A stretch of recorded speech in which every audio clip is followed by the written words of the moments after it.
Palm Sunday. Palm సండేని కూడా ఏమంటారు అంటే ప్యాషన్ సండే అంటారు. పరిశుద్ధ వారం ముందున స్టార్ట్ అవుతుంది. It is the start of the Holy Week. మీకు ఎప్పుడైనా మీ మనసులో ప్రశ్న వచ్చిందా, ప్రభువైన యేసుక్రీస్తు రాజులకు రాజు అయినా ఆయన గాడిద మీదే ఎందుకు వచ్చారో, అలానే జనులు హోసన్నా హోసన్నా జయం అంటూ ఎందుకన్నారో, మట్టలు మాత్రమే పట్టుకొని ఎందుకు వచ్చారు, వాళ్ళ పై వస్త్రం ఎందుకు వేశారో మీకు ఎప్పుడైనా ఆలోచన కలిగిందా?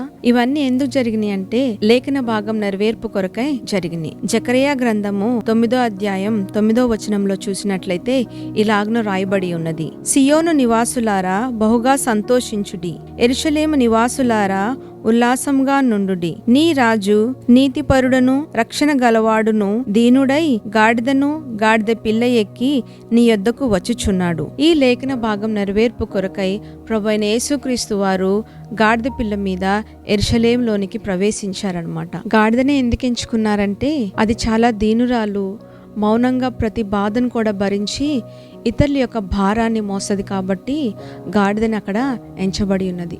అట్లానే ప్రభువైన యేసుక్రీస్తు వారు కూడా మన పాప శాపాల భారం అంతటి కూడా మౌనంగా భరించి దీనుడై ఉన్నాడనమాట.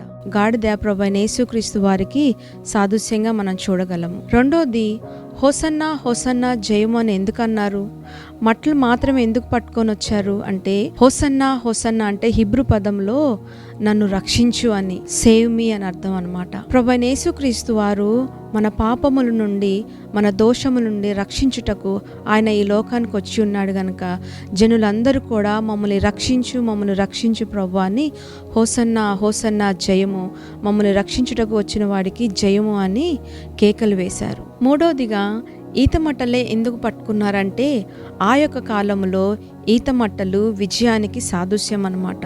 ప్రభువైన యేసుక్రీస్తు వారు విజయోత్సవముతో మనల్ని రక్షించుటకు వచ్చి ఉన్నాడు గనక అందుకని జనులు జయము జయము జయమని ఈతమట్టలతో ప్రభువైన యేసుక్రీస్తు వారిని యెరూషలేములోనికి ఆహ్వానించారు. నాలుగోదిగా మనం చూసినట్లయితే వాళ్ళ పై వస్త్రం మాత్రమే ఎందుకు వేశారు ప్రభువైన యేసుక్రీస్తు వారికి, ఎందుకంటే పై వస్త్రము గౌరవానికి సాదృశ్యం.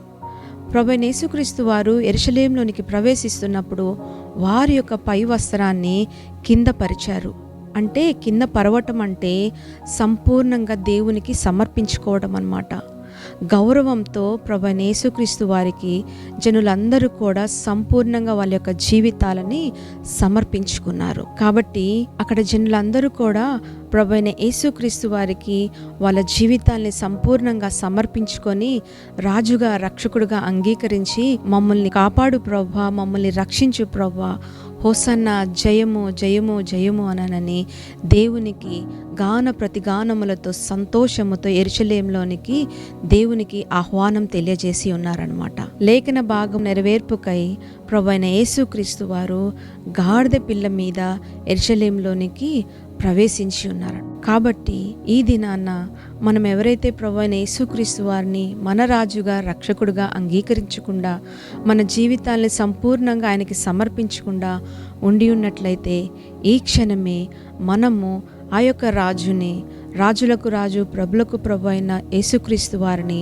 మన జీవితంలోనికి మొట్టమొదటిగా ఆహ్వానించి మనల్ని రక్షించుటకు వచ్చిన లోక రక్షకుడికి మన జీవితాలను సమర్పించుకొని మన జీవితంలోనికి ఆహ్వానించి ప్రభువా నన్ను రక్షించు, హోసన్నా జయము జయము జయమని ప్రభువైన యేసుక్రీస్తు వారిని సంతోషముతో మన హృదయంలోనికి ఈ క్షణమే ఆహ్వానిద్దాం. ప్రార్థన.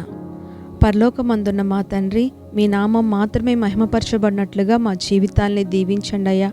పాపులుగా ఉన్న మమ్మల్ని రక్షించుటకు వచ్చిన లోకరక్షక, హృదయపూర్వకంగా నాయన మమ్మల్ని మేము సమర్పించుండగా మా జీవితంలోనికి తండ్రి ప్రభా మీరు వచ్చి మా జీవితాన్ని మార్చి మా పాప బ్రతుకు నుండి, మా రోత బ్రతుకు నుండి మమ్మల్ని విడిపించి మా శాపములన్నింటినీ కొట్టివేసి నాయన మమ్మల్ని పరిశుద్ధులుగా చేసినందుకు మీకు స్తోత్రములు ప్రభా.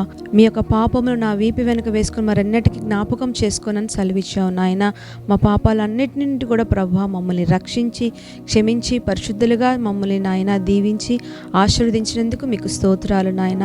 హోసన్నా జయము జయము జయమని అనుక్షణము మేము కూడా మీకు జయము కొడుతూ ఆరాధిస్తూ మీ నామం మహిమార్థమై జీవించినట్లుగా మా జీవితాల్ని గొప్ప సాక్షులుగా దీవించి ఆశీర్వదించి వర్ధిల్లింపచేయమని మీకే స్తుతి ఘనత మహిమ ప్రభావాలు చెల్లించుకుంటూ నజరేయుడైన యేసుక్రీస్తు నామంలో వేడుకొని ప్రార్థిస్తున్నాం మా పరలోకపు తండ్రి.